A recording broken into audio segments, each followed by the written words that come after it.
예나 지금이나 참으로 가슴 아픈 일들이 많습니다. 평생 허리 한번 제대로 펴지 못하고 남의 땅을 빌려 제 몸처럼 일구며 살아온 한 농부가 있었습니다. 손톱에 흙물이 시꺼멓게 배도록 몇 해를 공들여 밭을 갈고 씨를 뿌렸지요. 그런데 어느 날 갑자기 땅 주인이 나타나 호통을 칩니다. 오늘부터 이 땅에서 당장 나가게 해. 농부는 기가 막혀 가슴을 쳤습니다. 분명히 처음 땅을 빌릴 때 굳게 맺은 약속이 있었기 때문입니다. 하지만 그 약속이 어떤 법의 보호를 받는지 오직 땅만 파던 농부는 도저히 알 길이 없었습니다. 땅 주인은 법을 훤히 알았고 관아의 아전도 그 내용을 속속들이 알고 있었습니다. 오직 정직하게 땀 흘린 농부만 그 법을 몰랐습니다. 아는 사람과 모르는 사람 사이에서 지는 쪽은 언제나 정해져 있었습니다. 지금으로부터 2500년 전 중국 정나라에도 이런 비극이 가득했습니다. 나라 안에서는 귀족들이 백성 위에 군림했고 법은 있었으나 그 법은 오직 귀족들의 머릿속에만 있었습니다. 백성들은 내가 죄를 지었는지 어떤 벌을 받아야 하는지도 모른 채 귀족이 내리는 처분을 그저 하늘의 뜻처럼 받아야 했습니다. 법을 숨기는 것, 그것이 곧 귀족들의 권력이었습니다. 이 비극적인 풍경을 조용히 지켜보던 한 재상이 있었습니다. 그의 이름은 자산이었습니다. 그는 정나라를 이끌며 늘 가슴 한구석이 아렸습니다. 백성이 법을 모르니 법은 백성을 지키는 방패가 아니라 기득권의 무기가 되고 있구나. 자산은 2500년 뒤에 다산 정약용이 그러했듯 백성의 눈물을 닦아줄 방법을 고민하기 시작했습니다. 기원전 536년 자산은 세상을 뒤흔들 결단을 내립니다. 나라의 형벌 기준을 적은 형서를 커다란 청동솥에 새겨 세상 밖으로 꺼낸 것입니다. 종이가 없던 시절 대나무에 쓴 글은 시간이 흐르면 닳아 없어지지만 청동에 새긴 글은 수백 년이 지나도 지워지지 않습니다. 그것은 누구도 법을 마음대로 바꿀 수 없으며 임금이라도 법 위에서 군림할 수 없다는 선언이었습니다. 백성들이 광장의 청동솥 앞으로 모여들었습니다. 그를 아는 이가 소리 높여 법을 읽어주자 사람들은 서로의 얼굴을 바라보았습니다. 아, 이런 일을 하면 이런 벌을 받는 것이었구나. 내가 억울한 일을 당했을 때 이렇게 말하면 나를 지킬 수 있겠구나. 백성들은 처음으로 법이라는 따뜻한 울타리를 만났습니다. 그들에게 청동솥은 단순한 쇠그릇이 아니라 생명을 지켜주는 방패였습니다. 하지만 기득권층의 반발은 거셌습니다.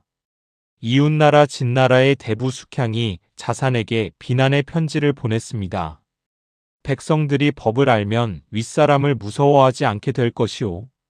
사소한 일마다 소송을 걸고 나라가 어지러워질 것인데 어찌 성인의 도리를 버리고 법을 만천하에 공개한단 말이오.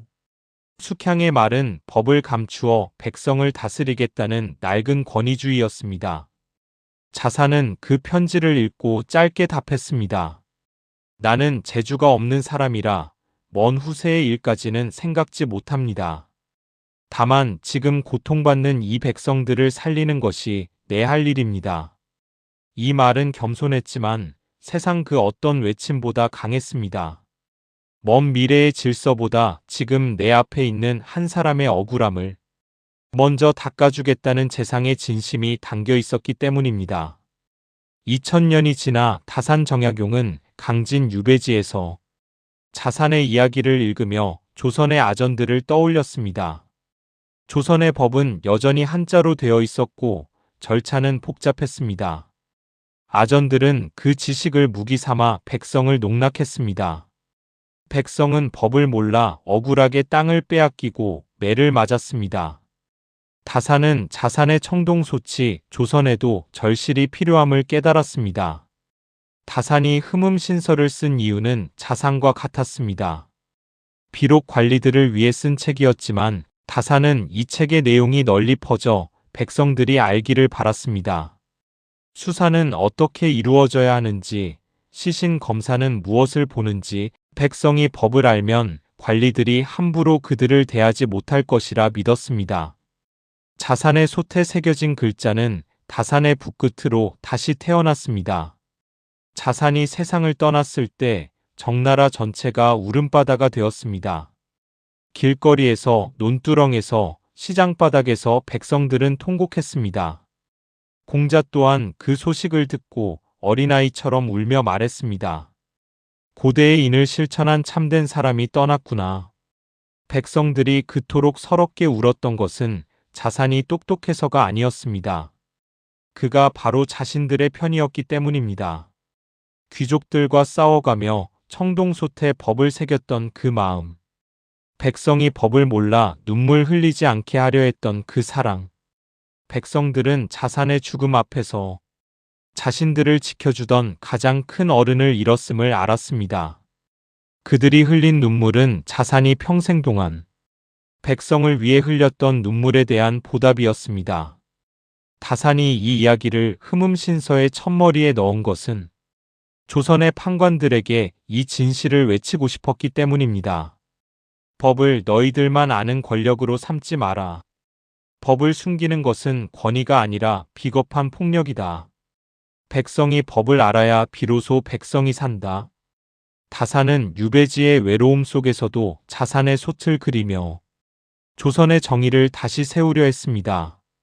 청동솥에 새겨진 글자는 2500년이 지난 지금도 지워지지 않았습니다.